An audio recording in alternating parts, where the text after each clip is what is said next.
Hello students, welcome to the Gyan Ganga Academy's interactive classes. This is our EVS textbook Looking Around, and our today's topic is our 16th chapter, A Busy Month. In this chapter, we will study about birds, how birds prepare their nest and how they live in their ways.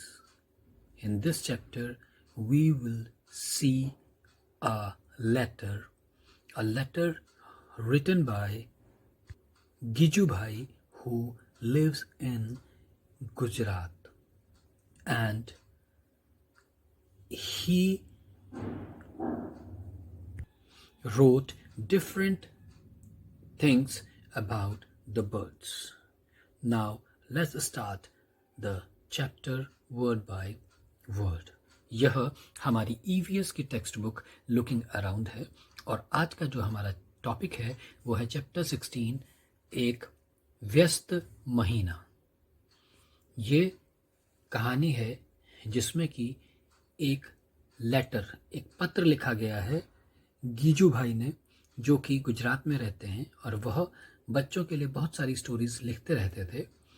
इस letter में उन्होंने अलग अलग तरह की चिड़ियाएँ जो हमारे आस पड़ोस में दिखाई देती हैं उनके बारे में बताया है और वह किस प्रकार अपना घोंसला बनाती हैं और किस प्रकार अपने बच्चों की देखभाल करती हैं वो हम इस चैप्टर में पढ़ेंगे। चलिए पढ़ते हैं इस चैप्टर को word by word.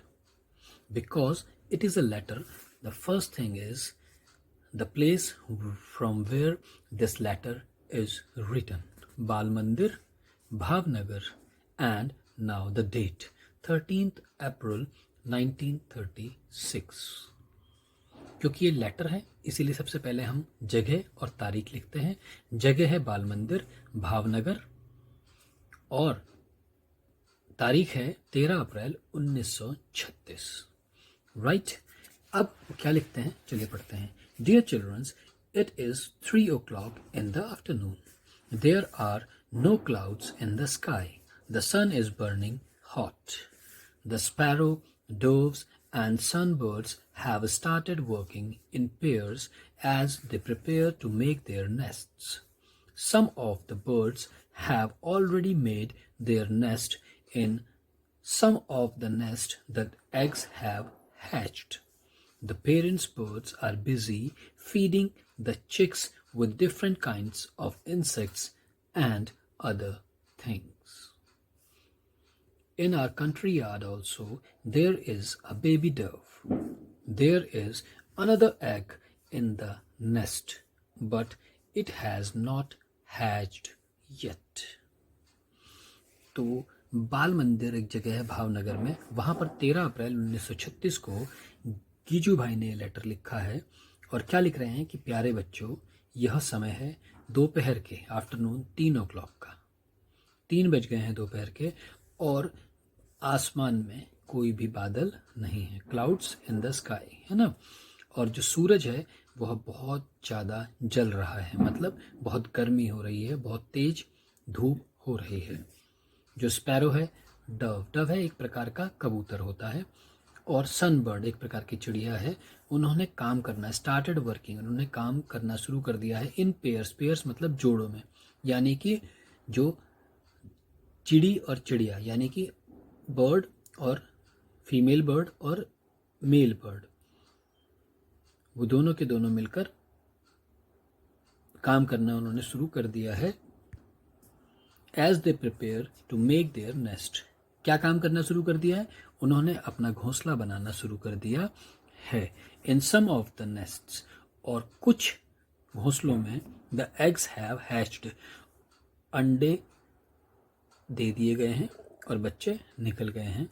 The parents bird मतलब जिनके अंडों में से बच्चे निकल गए हैं, वे जो माँ बाप हैं बर्ड्स के, वो बिजी हैं, व्यस्त हैं फीडिंग मतलब खाना खिलाना, द चिक्स माने बच्चों को, with different kinds of insects, क्या खाना है उनका? अलग अलग प्रकार के जो कीड़े मकोड़े हैं और अन्य एंड अदर थिंग्स, और अन्य चीज़ें जो भी वो खाने को अपने बच्चों को देते होंगे वो उन्होंने शुरू कर दिया है। किन्होंने?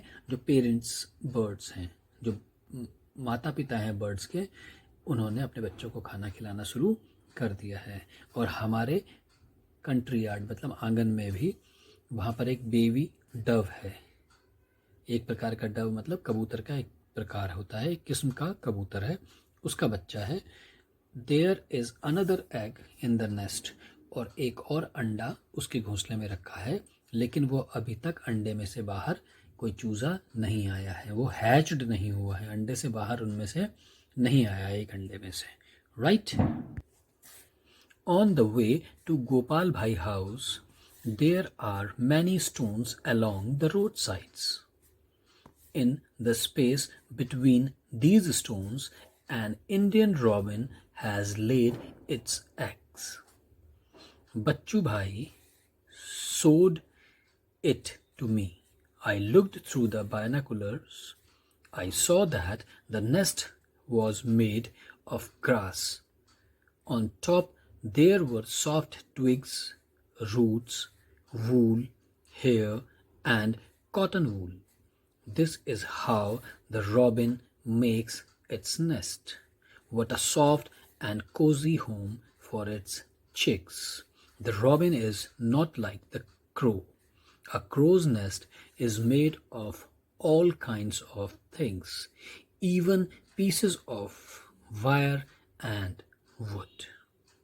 वो आगे बताते हैं कि गुज्जू भाई के घर के रास्ते में, on the way to Gujju भाईज हाउस, गुज्जू भाई के घर के ऑन द वे मतलब रास्ते में, देयर आर मैनी स्टोन्स, वहाँ पर बहुत सारे पत्थर हैं सड़क के किनारे। In the space between these stones, in stones के बीच में जो जगह है, बिटवीन मतलब बीच में, स्पेस मतलब जो जगह है, and Indian robin, Indian robin क्या होती है? एक प्रकार की इस तरह की चिड़िया जिसे हम इंडियन रॉबिन बोलते हैं। उसने लेड इट एग्स, दिए हैं अपने अंडे। बच्चू भाई ने उन्हें दिखाया, बच्चू भाई ने मुझे वो दिखाया, मुझे मतलब किसे? गुज्जी भाई को। I looked through the binoculars, मैंने उसे देखा, थ्रू मतलब द्वारा, बाइनाकुलर्स मतलब दूरबीन के द्वारा, मैंने वो घोंसला दूरबीन के द्वारा देखा। कौन बोल रहा है ये गुज्जी भाई जिन्होंने लेटर लिखा है वो बता रहे हैं। I saw that the nest was, मैंने देखा कि जो वो नेस्ट था वो बना हुआ था किससे? घास से। On the top there were, और ऊपर की तरफ वहां पर थे, सॉफ्ट मतलब मुलायम सी टहनियाँ, जड़, धागा, बाल और रुई, मतलब कि इन सब चीज़ों से वो घोंसला बना हुआ था। किसका? इंडियन रॉबिन का। तो वो कहते हैं this is how the robin makes its nest, ये इस प्रकार रॉबिन जो है अपना नेस्ट बनाती है। किस प्रकार? यानी कि वो मुलायम सी टहनियों से, जड़ों से, धागों से, बालों से और यहाँ तक कि रुई से अपना घर बनाती है। फिर वो कहते हैं, आश्चर्यचकित होते हैं क्योंकि एक्सक्लामेटरी साइन लगा हुआ है कि कितना, व्हाट अ सॉफ्ट, कितना मुलायम और आरामदायक, कोजी मीन्स आरामदायक घर है उसके बच्चों का। The robin is not like a crow, जो रॉबिन है वो कौवे की तरह नहीं है। क्यों कौवे की तरह क्यों नहीं है? वो बता रहे हैं क्योंकि the crow's nest is made up of all kinds of things, क्योंकि जो कौवे का जो घोंसला होता है वो हर तरह की चीज़ों से बन जाता है, यहाँ तक कि उसमें तार भी होते हैं और लकड़ी के टुकड़े भी हो सकते हैं। यानी कि कौवा जो है अपना बच्चों का घोंसला आरामदायक नहीं बनाता। I saw a baby bird in the robin's nest. It was sitting with its beak wide open. The mouth was red from inside. In the little while, the robin flew to the nest and put something in the chick's open beak. May be a few small insects. By then it was evening. The robin settled down with its chicks. अब वो बताते हैं कि उसने देखा, क्या देखा? चिड़िया को, बेबी जो बच्चा था उसको देखा कहाँ, रॉबिन के नेस्ट में। जो वो रॉबिन बर्ड है उसके घोंसले में उसने उसके बच्चे को देखा। वो बैठा हुआ था अपनी बीक यानी अपनी चोंच को वाइड मतलब चौड़ा, ओपन मतलब खोल कर, मतलब उसने अपनी चोंच को बड़े से बड़ा खोल रखा था। उसका जो मुंह था वो रेड कलर का था अंदर की तरफ से। और इन अ लिटिल वाइल, थोड़ी ही देर में, लिटिल वाइल मतलब थोड़ी ही देर में, जो रॉबिन वो जो चिड़िया थी वो आई अपने घोंसले में और उसने कुछ पुट समथिंग, कुछ रखा in the chick's open beak, उस बच्चे की खुली हुई चोंच में उसने कुछ रखा। क्या हो सकता है वो बता रहा है आगे, may be a few small insects, हो सकता है कि वो कोई छोटा सा कीड़ा हो या कीड़े हों। By then it was evening, और तब तक शाम हो गई थी। जो रॉबिन था वो सेटल डाउन मतलब वो वहीं रुक गया, विद इट्स चीक्स, अपने बच्चों के साथ वहीं पर रुक गया। You know that the quail sings sweetly. Do you know that this bird does not make its own nest? It lays its eggs in the crow's nest. The crow hatches them along with its own eggs. ये कोयल है, क्या तुम जानते हो कि जो कोयल है वो बहुत मीठा गाती है? क्या तुम ये जानते हो कि ये जो बर्ड है वो कभी भी अपना घोंसला नहीं बनाती? कोयल एक ऐसी बर्ड है जो अपना घोंसला नहीं बनाती। इट लेज इट्स एग, वह अपने अंडे देती है कौवे के घोंसले में। कहाँ देती है? कौवे के घोंसले में। और जो कौवा है वो उसके अंडों को सेकता है और उनमें से बच्चे निकलते हैं। किन के साथ? कौवे के बच्चों के साथ साथ कोयल के बच्चे भी निकलते हैं, और उनकी देखभाल कौन करता है? कौवा ही करता है। There is a small tree nearby. It has a nest hanging from its branch. Birds are also wonderfully different. The crow builds its nest high up on a tree. The dove makes its nest among the thorns of a cactus plant or a mehendi hedges. The sparrow can be found in and around your own house. It makes its nest anywhere on top of a cupboard, behind the mirror, on a ledge. Pigeons also make their nest like this. Often they make nest in old or deserted buildings. The barbet or coppersmith bird can be heard in the summer with its tuk tuk tuk call. It makes its nest in a hole in a tree trunk, and the tailor bird use its sharp beak to stitch together two leaves on a bush.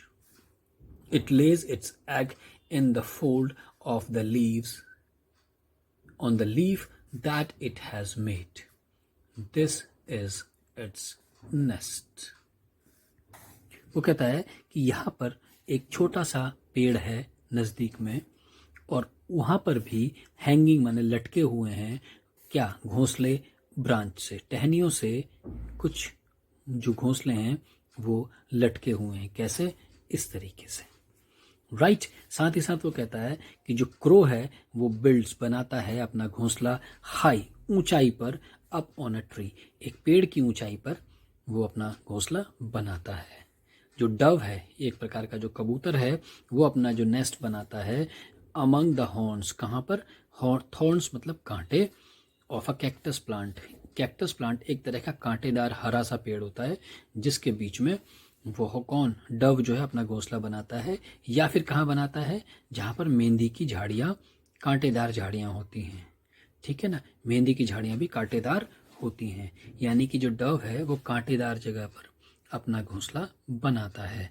जबकि sparrow जो है वो आपको दिखाई दे जाएगी in and around your own house, या तो तुम्हारे घर के अंदर ही या तुम्हारे घर के चारों ओर। जैसे आपने अपने स्कूल में भी नेस्ट बॉक्स देखा होगा गौरैया का, है ना। इट मेक्स इट्स नेस्ट, वह अपना घोंसला बनाती है कहीं भी, कबर्ड के ऊपर, शीशे के पीछे या कहीं भी किनारों पर। इसी प्रकार जो कबूतर है वह भी अपना नेस्ट बनाता है। अक्सर देखा गया है कि जो कबूतर है वह पुरानी बिल्डिंग्स में या फिर वीरान बिल्डिंग में, जहाँ कोई आता जाता नहीं है, ऐसी बिल्डिंगों पर अपना घोंसला बनाता है। द बारबेट और कॉपर स्मिथ बर्ड, एक बर्ड है जिसका नाम है बारबेट या कॉपर स्मिथ यानी कठफोड़ा, सॉरी ठठेरा। ठठेरा वो बर्ड है जो उसकी लंबी सी चोंच होती है और उसके नीचे बालों का गुच्छा होता है। वह आपको सुनाई दे सकती है उसकी आवाज़ गर्मियों में टुक टुक करके। और वह अपना घोंसला जो बनाता है वो बनाता है होल करके। कहाँ पर? पेड़ों के तनों में। तनों में पेड़ का जो तना होता है उस पर वो अपना घर बनाता है। और एक बर्ड है टेलर बर्ड। वो जो टेलर बर्ड है वो क्या करती है, शार्प अपनी तेज चोंच से दो पत्तियों को, झाड़ियों की, उन्हें इकट्ठे सिल देती है। वो झाड़ियों में दो पत्तों को आपस में सिल देती है और अपने अंडों को उस सिले हुए पत्तियों में देती है और अपना घोंसला बनाती है। Right? The sunbird make a nest that hangs from the branch of a small tree or a bush. The same evening, we saw a sunbird's nest. Can you guess what its nest is made of? The nest has hair, grass, thin twigs, dry leaves, cotton wools, bits of tree bark, pieces of clothes, rags, and even spiders' cobwebs. Sunbird है एक प्रकार की चिड़िया। वो उसका जो घोंसला होता है वो लटका हुआ होता है। कहाँ से? टहनियों से। किसकी टहनियों से? छोटे छोटे पेड़ों की टहनियों से या झाड़ियों से उसका घोंसला लटका हुआ होता है। उसी शाम हमने, किन्होंने? गुज्जी अंकल ने देखा सनबर्ड्स का घोंसला। क्या तुम अंदाज़ा लगा सकते हो कि वो घोंसला कैसा बना हुआ था? वो घोंसला बना हुआ था बालों से, घास से, पतली टहनियों से, सूखी पत्तियों से और रुई से। यहाँ तक कि उसमें छोटे छोटे ट्री के छाल, पेड़ों की छाल भी थी। साथ ही साथ कपड़े थे, टुकड़े कपड़ों के। और यहाँ तक कि जो मकड़ी होती है उसके जाले भी उसके घोंसले में दिखाई दे रहे थे। When I looked through the binoculars, I could see a chick in the nest. It was sitting near the small opening in the nest. It was waiting for its mother to bring some food. What else can it do? Just eat and sleep. जब उन्होंने दूरबीन की मदद से देखा तो उन्हें एक चूजा दिखाई दिया नेस्ट में, घोंसले में। वो बैठा हुआ था बिल्कुल ही घोंसले के पास, छोटे से उसके मुंह में। घोंसले का जो मुंह था उसके पास वो बैठा हुआ था और इंतज़ार कर रहा था कि उसकी मम्मी उसके लिए खाने के लिए कुछ लेकर आएगी। और वो कर भी क्या सकता था? वो सिर्फ खाता था और सो जाता था। Do you know about the weaver birds? क्या तुम वीवर बर्ड्स के बारे में जानते हो? ये उसका घोंसला है। जो मेल वीवर बर्ड्स है वो बनाता है ब्यूटीफुल वोवन नेस्ट। वो बहुत सुंदर सुंदर बुने हुए घोंसले बनाता है। वो 1, 2, 3 घोंसले, अलग अलग घोंसले बनाता है। और जो स्त्री वीवर बर्ड होती है, जो फीमेल बर्ड होती है, वो उन घोंसलों को देखती है, उसमें को चूज़ करती है, the one that she like the best. और वो जो उन सब में उसे सबसे अच्छा लगता है उसमें वो डिसाइड करती है कि वो अपने अंडे देगी। राइट? तो इतनी चूज़ी होती है female weaver bird. All the birds are so busy these days. Making a nest and laying the eggs is only the first step. It is a difficult task to raise the young ones in the nest, which has been made with so much efforts. Birds have many enemies, humans and other animals too. Crows and squirrels, cats and rats, all of them wait for a chance to steal the eggs. Many times they even break the nests. वो कहता है सारी की सारी जो चिड़िया हैं वो इस वक्त इन दिनों बिजी हैं, किसमें? अपने घोंसले बनाने में और अंडे देने में। ये सिर्फ एक पहला स्टेप है, ये एक पहला कदम है। कौन सा? घोंसले बनाना और उसमें अंडे देना।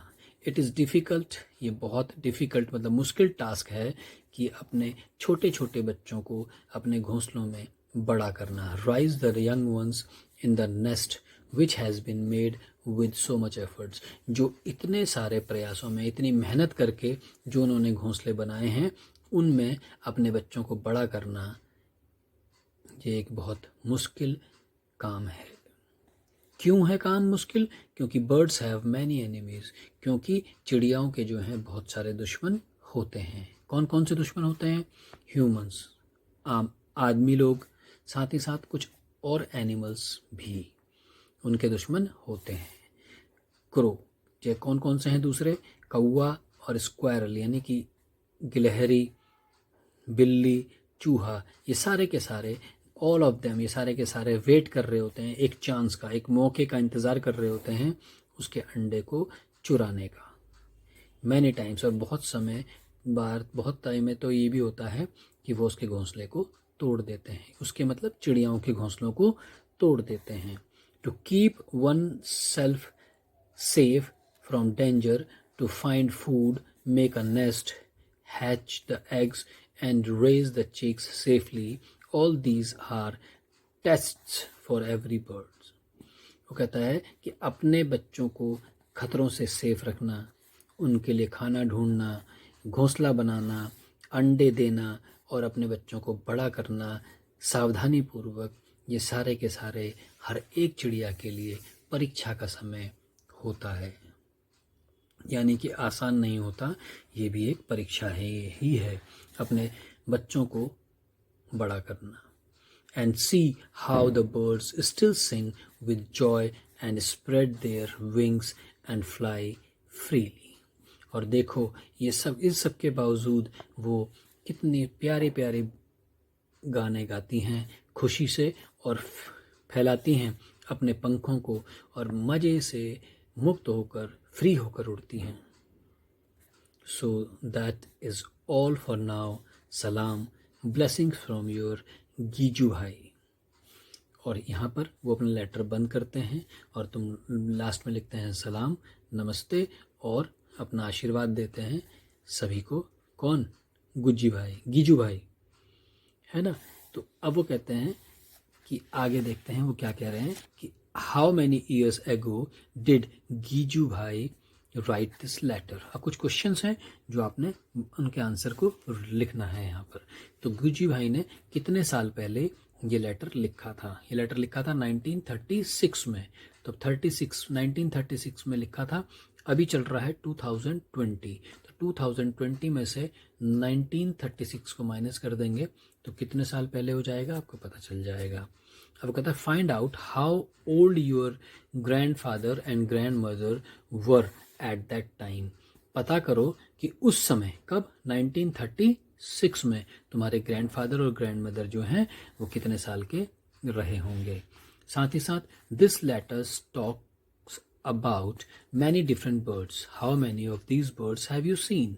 वो कहता है कि इस चिट्ठी में आपने बहुत सारी बर्ड्स के बारे में सुना या बात की, आपने इनमें से कितनी बर्ड्स को देखा है।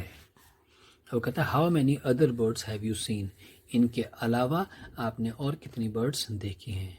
विच वंस, कौन कौन सी देखी हैं उनके नाम यहाँ पर हमें लिखने हैं।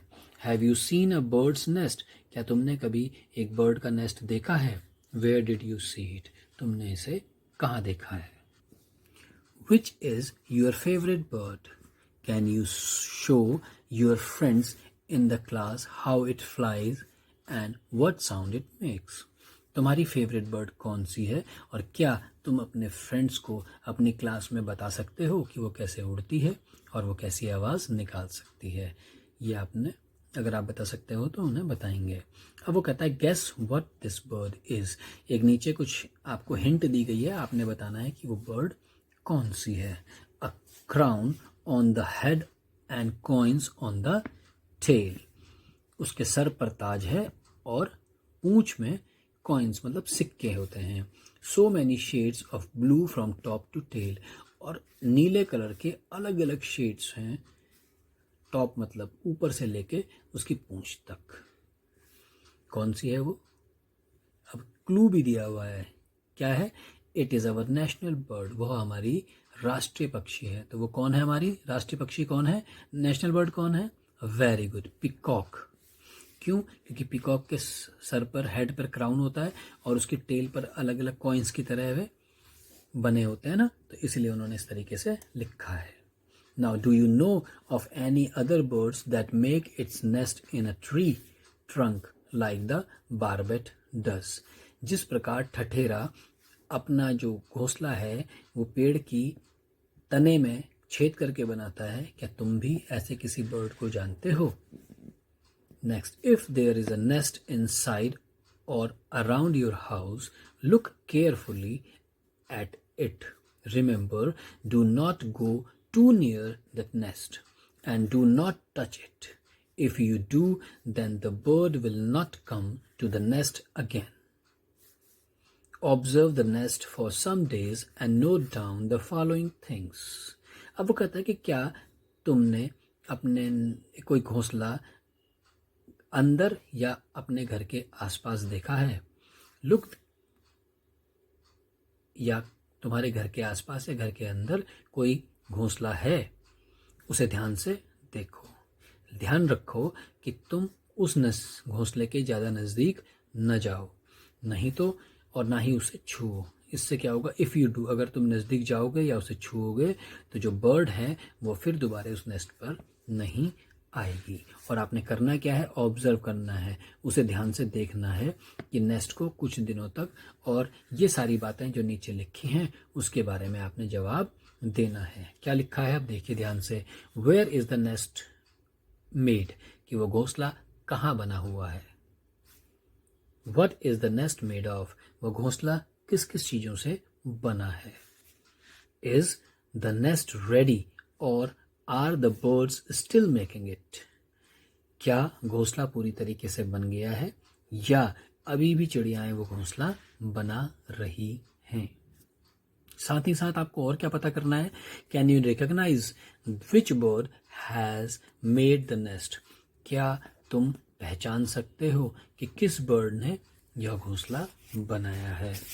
What things does the bird bring to the nest, और क्या क्या चीज़ें वो बर्ड जो है अपने उस घोंसले पर ला रही है। ब्रिंग माने लाना है ना।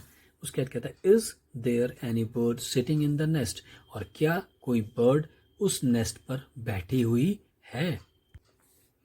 Do you think there are any eggs in the nest, क्या तुम्हें लगता है कि उस नेस्ट में कोई अंडे हैं।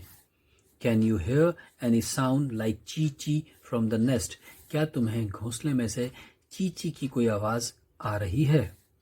Is there are chicks in the nest, what do the parents bird bring for them to eat, क्या वहाँ पर उस घोंसले में कुछ बच्चे हैं, और अगर हैं तो क्या चीज़ें जो पेरेंट्स बर्ड हैं वो उनके लिए खाने के लिए लेकर आ रही हैं। How many times in an hour do the birds come to the nest, जो वो एक घंटे में लगभग कितनी बार वो चिड़िया अपने घोंसलों में आती हैं। After how many days did the chicks leave the nest, और कितने दिनों के बाद वो जो बच्चे हैं अपने घोंसले को छोड़ देते हैं। Make a picture of the nest in your notebook, और आप उस घोंसले का चित्र अपनी नोटबुक पर बनाएंगे। You have seen how birds use many different things to make their nests. Use some of these things and make a nest. Make a small paper bird to put in your nest. अब एक activity है आपके लिए करने के लिए कि तुमने देखा कि किस प्रकार अलग अलग तरह की चिड़िया जो हैं अलग अलग चीज़ों को अपना घोंसला बनाती हैं। तुम भी उन चीज़ों का इस्तेमाल करके एक नेस्ट बनाओ और साथ ही साथ एक कागज़ की बर्ड बनाओ और उसको उस घोंसले पर रख दो। मज़ा आएगा ना इस एक्टिविटी को करने में। Very good. साथ ही साथ कहता है bird use the nest only to lay their eggs after the eggs have hatched and the chicks have grown they leave the nest. Imagine how it would be if we also had to leave our houses, our homes, as soon as we learned how to walk and talk. वो कहता है कि जो चिड़िया हैं वो इस्तेमाल करती हैं अपने घोंसले को सिर्फ अंडे देने के लिए, और जैसे ही उनके अंडों में से बच्चे निकल जाते हैं और चिक्स जो हैं वो बड़े हो जाते हैं तो वो अपना घोंसला छोड़ देते हैं। सोचो, इमेजिन करो कि हाउ इट वुड बी, कैसा हो अगर हमें भी अपना घर छोड़ देना पड़े जैसे ही हम चलना और बात करना सीख लेते हैं। यानी कि जिस प्रकार चिड़िया उड़ना और उसके बच्चे उड़ना सीख लेते हैं, वो अपना घोंसला छोड़ देते हैं, अगर इसी प्रकार हमें भी जब हम चलना और बोलना सीख लेते हैं हमें भी छोड़ना पड़े तो कैसा होगा, उसके बारे में सोचिए और लिखिए। After they leave their nest, different kind of birds live in different places. Some on trees, some near or on water, and some on land. जब वो अपना घर छोड़ देते हैं तो बहुत सारी बर्ड अलग अलग जगह पर रहती हैं, जैसे कि कुछ लोग पेड़ पे रहती हैं, कुछ नज़दीक या पानी में रहती हैं, पानी के नज़दीक या पानी में रहती हैं, और कुछ जो हैं वो ज़मीन पर रहती हैं। Other animals also have different places where they live on land, under the ground, in water or trees. वो कहता है इसी प्रकार और भी बहुत सारे जानवर हैं जो अलग अलग जगह पर रहते हैं, या तो ज़मीन में, ज़मीन के अंदर, पानी में, या फिर पेड़ों के ऊपर। चलिए कुछ मस्ती भरी चीज़ें करते हैं। Let us have some fun. चलिए कुछ मज़े करते हैं।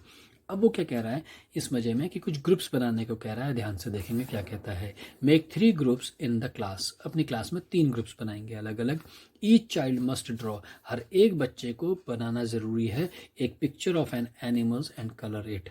एक जानवर की पिक्चर और उसे कलर भी करना है। They should then cut each picture out. और हर एक पिक्चर को उन्हें काट कर अलग भी निकाल देना। Children in one group will take the cutout of the pictures of the animals that live on land. They should then draw soil, grass, and some trees on a chart paper. Stick the picture on the land animals at the correct place on the chart. वो कहता है जो बच्चे हैं एक group के, वो क्या करेंगे, कटआउट्स लेंगे। किसके? ऑफ द पिक्चर्स के, ऑफ एनिमल्स, जानवरों के कटआउट्स को जो कि रहते हैं ज़मीन पर। जो ज़मीन पर रहने वाले जानवर हैं उनके कटआउट्स को लेंगे और they should then draw soil, grass and some trees on the chart paper. और वो एक चार्ट पेपर पर ड्रॉ करेंगे मिट्टी, घास और कुछ पेड़। ठीक है, उसके बाद क्या करेंगे, वो stick the pictures of land animals. और जो ज़मीन पे पाए जाने वाले जानवर हैं उनको उनकी सही जगह पर उस चार्ट पर चिपका देंगे। राइट। अब वो कहता है सेकेंड ग्रुप जो है, the second group will take the cut out of the picture of animals that live in water. They should then colour a chart paper blue और show water. Then also draw water plants, stones, etc. They should then stick the pictures of the animals that live in water on the chart. ठीक इसी प्रकार दूसरे group के जो बच्चे हैं वो कटआउट्स निकालेंगे। किसके? पिक्चर्स के। कौन से जानवरों की पिक्चर्स के? जो कि पानी में रहते हैं, लिव इन वाटर। पानी में रहने वाले जानवरों के कटआउट्स निकालेंगे और उसके बाद उन्हें चाहिए कि वो कलर कर दें चार्ट पर नीले रंग से, जो कि पानी की तरह दिखाई दे। उसके बाद वो ड्रॉ करें किसमें? वाटर में। वाटर प्लांट्स, जो पानी के अंदर पाए जाने वाले जो पौधे हैं उनको ड्रॉ कर लें, स्टोन्स को ड्रॉ कर लें और वो साथ ही साथ उसमें चिपका दें अपने उन एनिमल्स की पिक्चर्स के कटआउट्स को जो पानी में रहते हैं, राइट। अब थर्ड ग्रुप क्या करेगा उसे देखते हैं। The third group will take the cutouts of the pictures of animals that live on tree. One child in the group will draw a big tree on a chart paper and color it. Then all the children in the group must stick their cutouts of the pictures on the chart paper of their group. और अगला group क्या करेगा, वो cutout निकालेगा उन pictures उन animals की जो कि पेड़ों पर रहते हैं। एक बच्चा क्या करेगा ग्रुप में से, वो एक बड़ा सा पेड़ चार्ट पर बना देगा और उसे कलर करेगा, और बाकी बच्चे जो हैं वो अपने अपने जो एनिमल्स हैं उनको उस पेड़ पर चिपका देंगे, राइट। अब वो कहता है put up all the 3 charts in your class and discuss about them, और आप इन चार्टों को अपने क्लास में टंगा देंगे और उन क्लास में उसके बारे में बात करेंगे, राइट स्टूडेंट्स। अब कुछ मज़ेदार फैक्ट्स हैं जो आप पढ़ने वाले हैं। वो क्या है, बर्ड्स फीट, जो बर्ड्स हैं उनके पैर कैसे होते हैं, different kinds for different needs, उनके अलग अलग प्रकार होते हैं, अलग अलग चीज अलग अलग आवश्यकताओं के अनुसार उनके अलग अलग पैर होते हैं। कैसे, जो पानी में तैर सकते हैं उनके पैर इस प्रकार से होंगे, उनके पंजों पे इस तरीके से एक लेयर सी होगी स्किन की। टू स्विम इन वाटर, काहे के लिए, ताकि वो आराम से पानी में तैर सकें। To hold the tree branches, और टहनियों को, पेड़ की टहनियों को पकड़ सकें, तो इसलिए उनके लंबे लंबे अलग अलग पंजे होंगे। To catch the prey, prey मतलब शिकार, अपने शिकार को पकड़ने वालों के लिए उनके पंजे कैसे होंगे, इस तरीके से होंगे। कुछ के पंजे ऐसे होंगे किनके, जो कि पेड़ों पर चढ़ना होगा जिन्हें, उनके पंजे बर्ड्स के इस प्रकार होंगे। और जिन्हें जमीन पे वॉक करना है तो उसकी टांगें थोड़ी उनकी लंबी लंबी सी होंगी, राइट स्टूडेंट्स।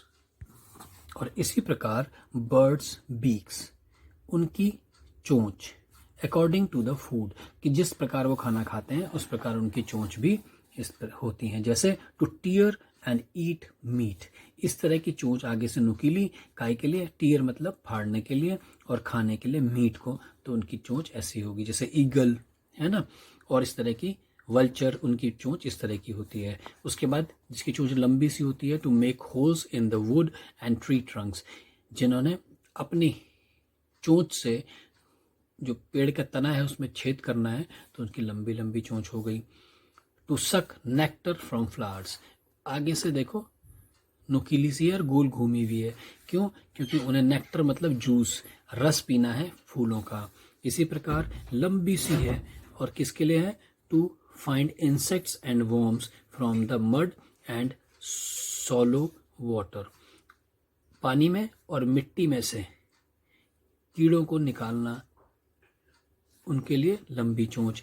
उसके बाद to break and crush the seeds, जिन्हें बीजों को तोड़ना है, काटना है, उनकी जो चोंच है वो इस प्रकार है। और to cut and eat many kinds of food, और जिनका जो कुछ भी खा लेते हैं, मतलब घास मिल जाए तो घास खा ली, दाने मिल गए दाने खा लिए, मीट मिल गया मीट खा ली, तो उनके लिए उनकी चोंच कुछ इस प्रकार की होती है। यानी कि अलग अलग प्रकार के इस्तेमाल के हिसाब से उनकी चोंच और उनके पैर दिए हुए हैं भगवान जी ने। एनिमल टीथ्स, अब जानवरों के दांत। अब वो कहता है, have you seen that animals have different types of teeths, क्या तुमने देखे हैं कि जो एनिमल्स होते हैं उनके अलग अलग प्रकार के टीथ्स या दांत होते हैं। जैसे cow have short front teeth for snipping grass, the teeth on the side are large and flat for chewing the grass, जो गाय होती है उसके जो आगे के दांत होते हैं वो छोटे छोटे होते हैं, स्नीप मतलब खींचने के लिए या उखाड़ने के लिए या काटने के लिए, कुतरने के लिए, अगर सही वर्ड है उसका कुतरने, घास को कुतरने के लिए। और जो साइड के दांत होते हैं वो चौड़े और बड़े बड़े होते हैं उन घास को चबाने के लिए। Cat have sharp teeth for tearing and cutting meat, और जो बिल्ली है उसके तेज दांत होते हैं फाड़ने के लिए और मीट को काट के खाने के लिए। Snakes have sharp curved teeth but they do not chew their prey, snakes always swallow their food whole, जो सांप होता है उसके आगे को कर्व्ड, आगे की तरफ कर्व से होते हैं दांत, लेकिन तेज होते हैं। लेकिन वो अपने जो शिकार है, प्रे मतलब शिकार, च्यू मतलब चबाना, वो अपने शिकार को चबाता नहीं है बल्कि सोलो मतलब निगल जाता है अपने खाने को पूरा का पूरा। होल मतलब सारा का सारा। Squirrel front teeth keep growing throughout their life. They have to keep gnawing on things to keep their teeth from becoming too long. जो स्क्वायरल मतलब जो गिलहरी होती है, उसके जो दांत हैं आगे के, वो जिंदगी भर आगे बढ़ते रहते हैं। इसीलिए अपने दांतों को ठीक रखने के लिए कि वो ज़्यादा लंबे ना हो जाएं, उन्हें चीज़ों को कुतरते रहना होता है, काटते रहना पड़ता है, जिसकी वजह से उसके दांत जो हैं वो ज़्यादा लंबे नहीं होते, घिसते रहते हैं।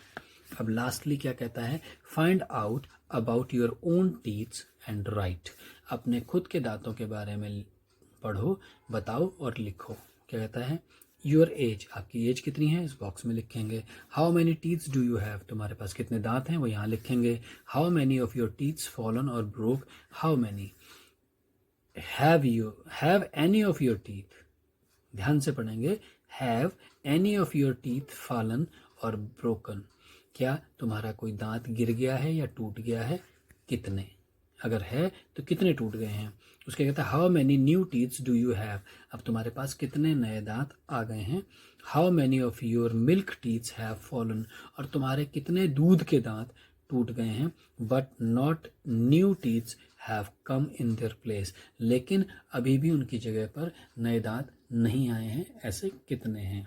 अब आपको पता होगा दूध के दांत, जब आप छोटे बेबी होते हैं तो बेबी के जो पहले दांत आते हैं छोटे छोटे, वो दूध के दांत होते हैं जो कुछ समय के बाद टूट जाते हैं, उनके बदले में नए फ्रेश दांत आते हैं जो पहले वाले दांतों से ज़्यादा मजबूत होते हैं।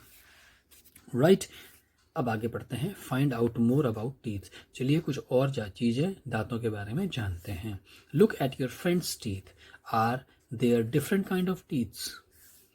Draw one front tooth and one back tooth of in your notebook. Can you see any difference between these teeth? वो कहता है अपने दांत, अपने दोस्त के दांतों को देखो, क्या कुछ अलग प्रकार के दांत तुम्हें दिखाई दे रहे हैं। ड्रॉ एक पहला आगे का दांत बनाइए और एक पीछे का दांत अपनी नोटबुक में बनाइए। क्या तुम्हें कोई डिफरेंस इन दांतों में दिखाई देता है, अगर दिखाई देता है तो उसके बारे में यहाँ पर लिखेंगे। डेफिनेटली आगे के दांत थोड़े से शार्प और छोटे होंगे और पीछे के दांत थोड़े बड़े और चौड़े से होते हैं। क्यों, आगे वाले दांतों से हम काटते हैं और पीछे वाले दांतों से हम चबाते हैं। Imagine and share, if you did not have front teeth both top and bottom, how would you eat a guava? Act and show how. अगर मान लो कि तुम्हारे आगे के दांत ऊपर के भी और नीचे के भी नहीं हैं तो तुम गुआवा अमरूद कैसे खाओगे, उसकी एक्टिंग करो और दिखाओ। Now have you have your front teeth but no teeth at the back. Someone give you a roti, how would you eat it? वो कहता है मानो कि तुम्हारे आगे के दांत हैं but no teeth at the back, लेकिन पीछे कोई भी दांत नहीं है, तो तुम रोटी कैसे खाओगे, इसकी एक्टिंग करके दिखाइए। उसके बाद कहता है you do not have any teeth in your mouth, और तुम्हारे मुंह में कोई भी दांत नहीं है। What kind of things would be you be able to eat, तो कौन कौन सी ऐसी चीज़ें हैं जो तुम खाने योग्य हो जाओगे या होगे अगर तुम्हारे मुंह में कोई भी दांत नहीं है। तो कोई भी ऐसी चीज़ जिन्हें आपको पी सकते हो, क्योंकि चबा तो आप सकते नहीं क्योंकि आपके दांत नहीं हैं, तो इसीलिए कोई ऐसी चीज़ आप खा सकते हो जिन्हें पिया जा सकता हो, चबाने की ज़रूरत ना हो। Draw a picture in your notebook, how would you look if you had no teeth. अपनी नोटबुक में ऐसा चित्र बनाओ जिसमें आपके दांत नहीं हो, तो आप कैसे दिखाई दोगे। राइट, और लास्ट क्या है, find out from old people who do not have teeths what are the kind of things that they can not eat. वो कहता है अपने घर के बूढ़े लोगों जिनके दांत नहीं हैं वह किस प्रकार की चीज़ें नहीं खा सकते उनके बारे में लिखिए। What are the kind of things that they can not eat. वह किस प्रकार की चीज़ें नहीं खा सकते। जैसे हमने पहले भी पढ़ा, ऐसे पढ़ा था कि बूढ़े लोगों के दांत नहीं होने की वजह से वो भुट्टा या हार्ड चीज़ें नहीं खा सकते, शुगर केन गन्ना नहीं खा सकते, अखरोट नहीं खा सकते, है ना। ऐसी और भी चीज़ें आप पता करके लिखेंगे। अब वो कहता है draw a picture of a bird commonly seen in your area, label its body part also. अब आपने इस जगह पर आपके आस पड़ोस में पाई जाने वाली जो चिड़िया है उसका चित्र यहाँ पर बनाना है। साथ ही साथ वो कहता है label its body parts also, और उसके अलग अलग बॉडी पार्ट्स को भी आपने बताना है, जैसे बीक, हेड, आई, नेक और उसके फीट्स, उसकी टेल। इस तरीके से आप लिखेंगे। राइट स्टूडेंट्स, तो इस चैप्टर में हमने पढ़ा that how the different kinds of birds make their nests, how they protect their young ones, different beaks and different type of feeds we have learned about these. इस chapter में हमने विभिन्न प्रकार की चिड़ियाओं और उनके घोंसलों के बारे में पढ़ा, उनकी चोंच, उनके पंजों के बारे में पढ़ा, और साथ ही साथ हमने अपने दांतों के बारे में भी पढ़ा। तो that's all for today. Have a good day, take care. I hope you enjoyed our video. Thanks for being with us.